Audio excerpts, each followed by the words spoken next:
গিয়াসউদ্দিন তাহেরির ওয়াজ শুনছিলাম একদিন। হঠাৎ আমাদের বাসার বেল বেজে উঠল। তখন আম্মুর কথায় বুঝলাম মেহমান এসেছে।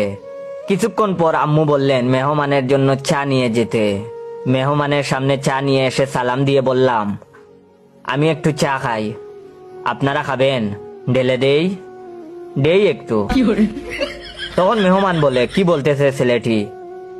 তখন আমি বলে দিলাম, বুঝলে বুঝপাতা, না বুঝলে তেজপাতা। মেহমান তখন রাগে বসা থেকে উঠে দাঁড়ালো। তখন আমি বললাম, বসেন বসেন, বই সাজান। অতঃপর তারা আমার উপর প্রচন্ড রাগ করে চলে গেলেন। অতঃপর আমার মায়ের চিৎকার করে দেয়াল ফাটার উপক্রম। আমি তখন বললাম, চিল্লাইয়া কি মার্কেট পাউন্ড যাইব? তখন আম্মু বললেন, তুই মেহমানের সামনে এগুলো কি বললি? তখন আমি বললাম, আমি কি কাউকে গালি দিয়েছি, কাহারও বিরুদ্ধে বলেছি? আম্মু তখন বললেন, তুই কি কোনোদিন ভালো হবি না? তখন আমি বললাম, হ, আমি তো ভালা না, বালা লইয়াই তাইকো। বলেই বাহিরে চলে গেলাম। মা অনবরত আমাকে বকতেই থাকলো।